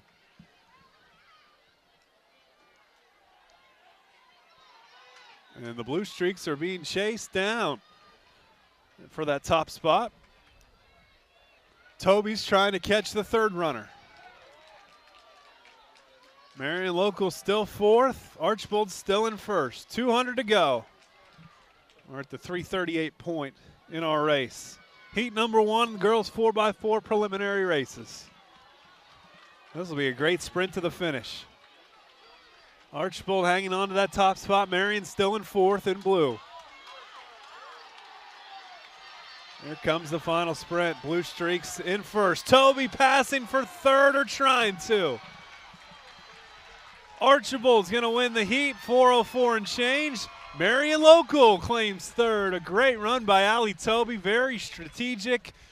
Drafted as long as she could, and then a 4:05.76 to get the third spot. Tim Sanders, what stuck out to you in this particular heat of the 4x4? Well, there's a lot more strategy involved than people actually understand in this race because coming around the corner, she just kind of, the Marion Local girl just kind of set back and then waited till this last 100 to go, which was a very good strategy. You could certainly pass at different points, just kind of feeling out your opponent. Is there a scouting report that goes into it? You know when runners go or don't go? For us, not really. I mean, we ran against the same runners normally, right. So we would pair up our guys compared to how they would decide to run their relay. Okay. Like with Ashland, we did that quite a bit, quite often. Just who can run with who, really? Who's a better chaser? Who's better out in the lead, out of blocks, stuff like that. So 4:05.76 for Marion Local. That should be good enough to get them into the finals. How many MAC teams over the years have been in the 4x4? We're going to try and add a couple more here in heat number 2. 4 local teams. Lane 1 from the BVC, it's Arcadia with Santa Cruz, Kirian, Miranda Palmer, the great point guard, and Glick. I think it's Molly Glick, 4:10.30 on the relays. They only give us initials. Lane 4, it's Versailles. And this week there's only 3 winners. Last week for regional there were 4 winners for Versailles. Tara winner will start. Bowman goes second. M winner is third, and Amanda winner is fourth. I can't remember what the M stands for winner, but they ran a 4:02.89, which is the fastest in this heat, second fastest in the field to Gates Mills Gilmore Academy. Lane 6, it's Fort Jennings. We saw them qualify earlier in the 4x2, I believe. Steck Schulte, Lori Bruscotter, Mag, and Macy Schrader, a 4:04.26 at the regional. They're in lane 6, looking good. And in lane 8, it's Minster, Gabrielle Bargy, Olivia Enneking, Natalie Fossey, Julia Slonkoski, 4:04.59.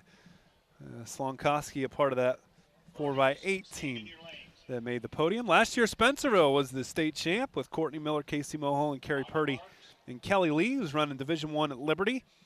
Second was Minster. Third was Versailles. Fourth, Archbold. 5, Fort Jennings. 6, Bluffton. So always lots of Northwest Ohio flavor at the state meet.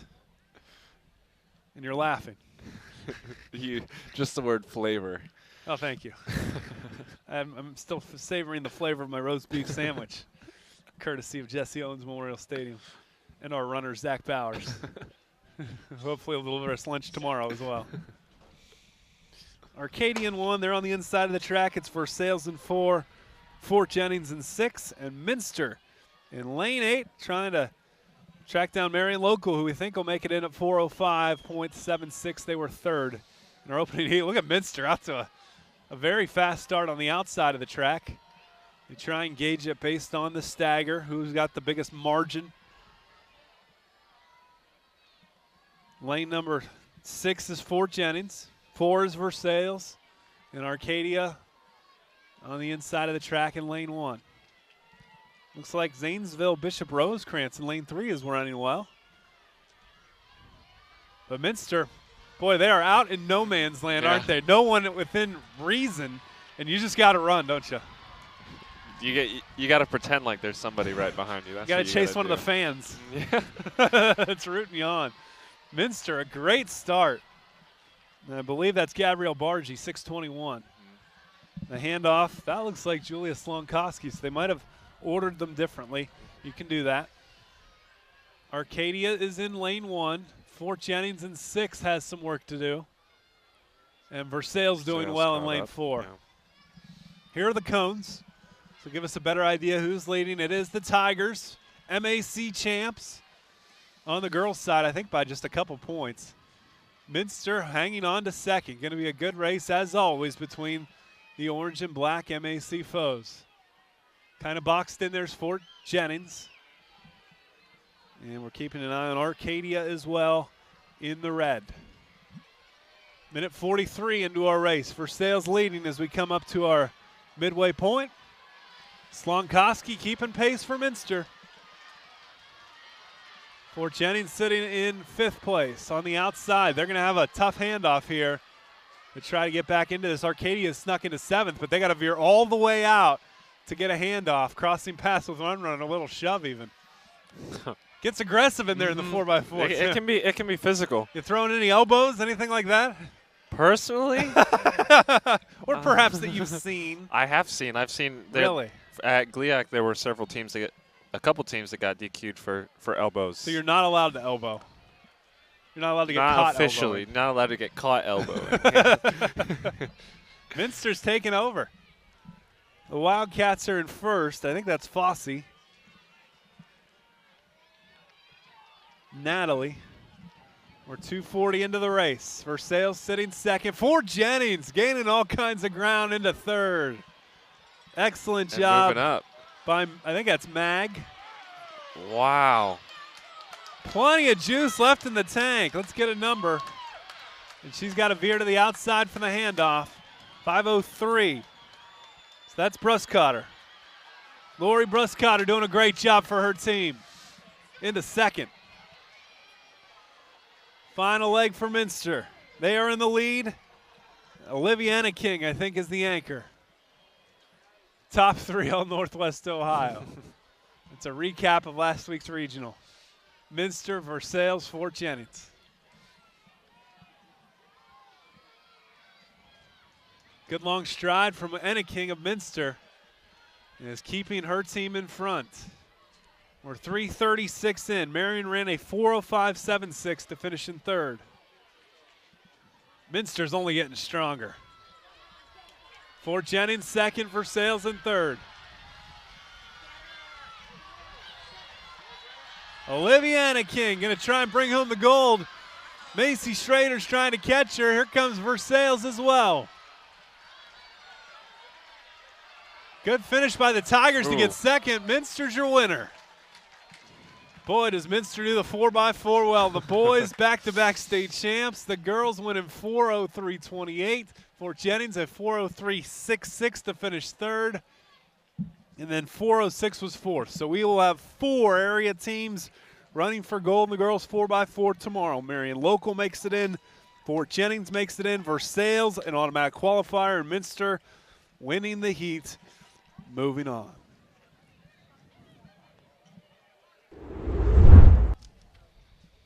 We wrap up our Division III day number 1 action with the boys 4x400 meter relay.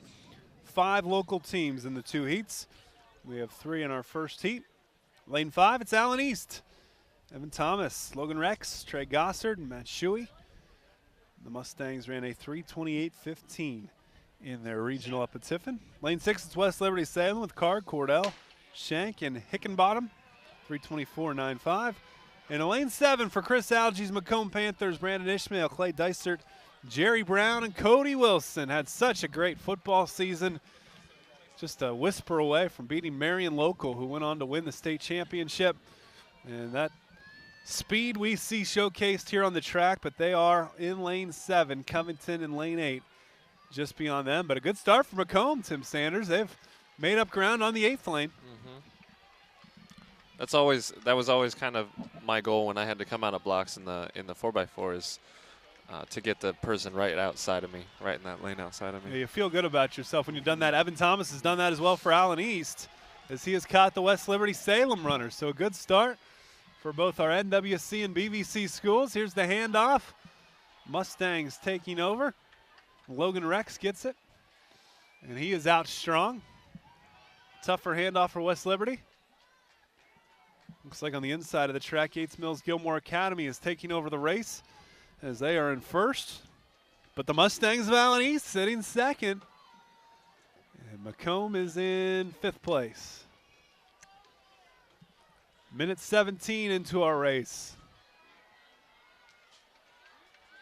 These guys at the line, what are they thinking? Waiting for that handoff, just trying to spot their runner? Yeah. And about the last 50, your blood starts boiling, getting fired up, ready to go. Your guy can't get there soon enough then. Look at Logan Rex finish strong. Great race for number 944 as Trey Gossard takes off. In 2nd place for the Mustangs. I've seen a lot of teams take the baton with their back to the inside of the track, which I've never really seen before. What's the advantage of doing it the other way? Just more natural? I guess, yeah. Okay.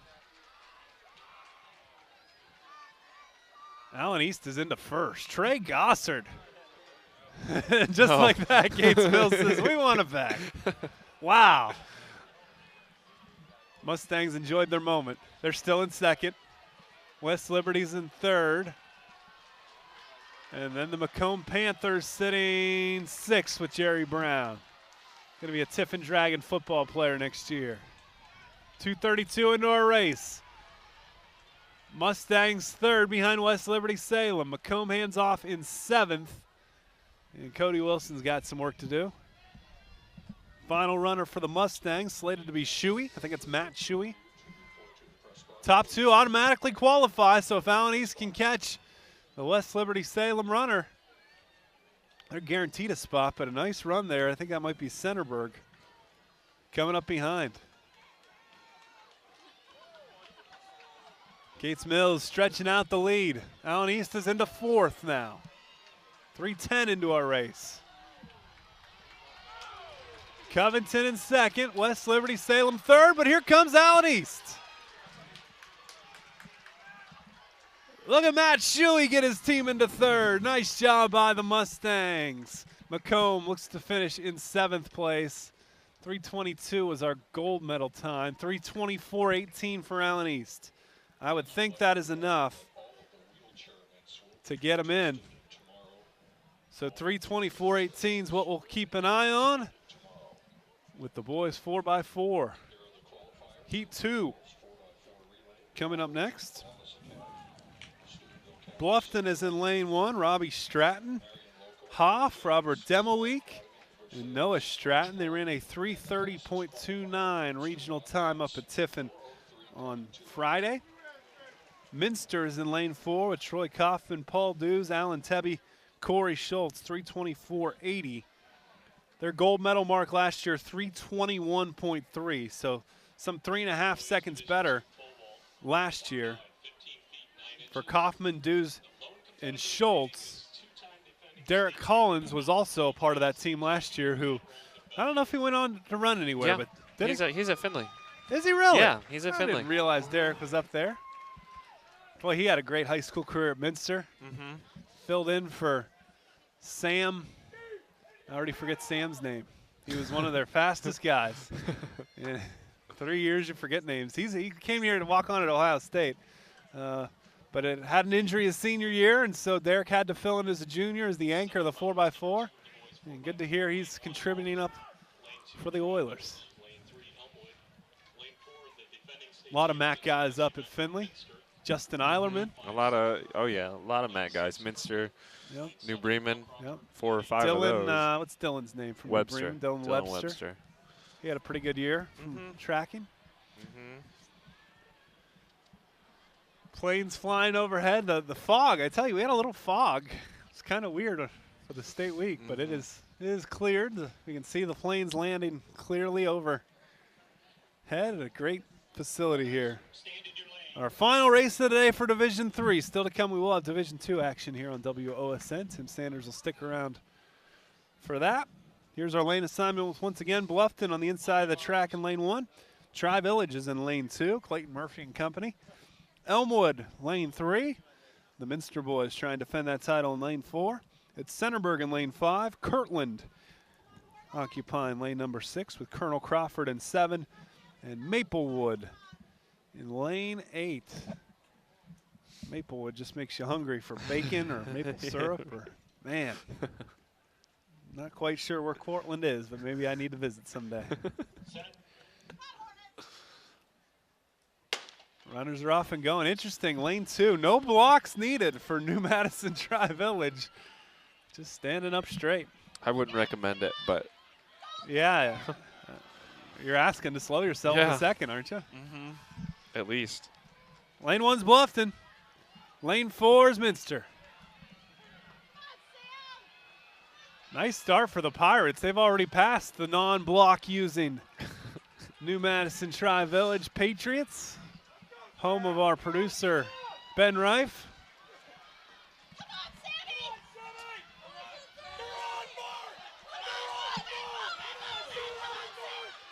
Minster doing all right. Troy Kaufman, the starter. Bluffton, probably back in 7th right now. Here's your handoffs. Wildcats sitting 3rd. Here goes Minster at Fall Dues. So we have some very energetic fans right next to us. Whoever David is, he's being cheered on heavily. Let me tell you. We should just mic the parents. Minster's in 2nd. Paul Dews had a nice high jump season for the Wildcats, trying to get them back to the state finals in the 4x4. The Cats sitting in good shape to do just that in 2nd.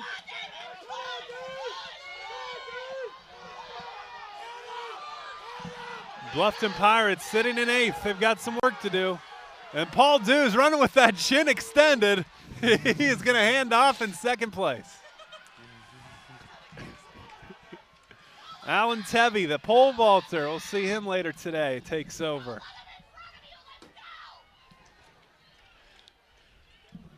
Tevy and Minster in 2nd. We can't stop laughing, can we?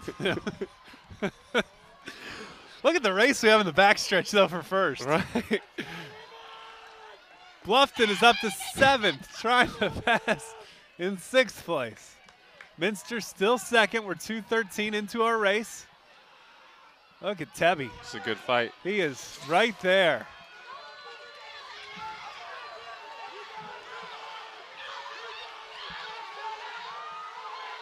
And I can't tell who that blue and gold school is, but that's who they're rooting for next to us. 3:07. Let's see if we can figure it out. That is Kirtland. Eilerman is the anchor. Corey Schultz used to running against Eilerman's. Going to try and track down one here. Minster in 2nd. Boy, we saw some great runs from Schultz on the football field this year, and he's trying to use that speed here to get his team automatically qualified. Looks well on his way to doing that. Bluffton sitting in 6th right now. They've got some ground to make up. We had a 3:24.18 for Allen East, and we're at 3:07 right now. So the Mustangs are all smiles right now. They're probably into the finals. Here's our final race for Kirtland and for Corey Schultz of Minster. And Kirtland's going to hold on. Minster has a chance to defend their title in 2nd. Bluffton sitting in 5th right now, up 6 because of Clayton Murphy, I think. Wildcats go 324-17. Maplewood does get 4th. Tri-Village 5th. Bluffton 6th. 329.89. So the Division III fans stand. Tim Sanders, give us your impressions of today's action. Saw some champions in the 4x8 and saw some good preliminary races as well. What sticks out here? Probably the relays. Yeah, the they were relays. fun. I still remember the the 4x4 is always fun. Right. But that 4x2 and 4x1 LCC, they just surprised me. Yeah. That They've got 4 speedsters and they all turn it on. right? Yep. Well, it should be a great final tomorrow. Tim will join us for that. And we'll also have Division II action for you coming up here in just a little bit. But we thank you for joining us for Division III action. I want to thank Mac Athletics once again for being the title sponsor and all of our friends who have come alongside us for this broadcast. More track and field fun tomorrow. This has been the Division III Day 1 at Jesse Owens Memorial Stadium here on WOSN, brought to you exclusively by Mac Athletics.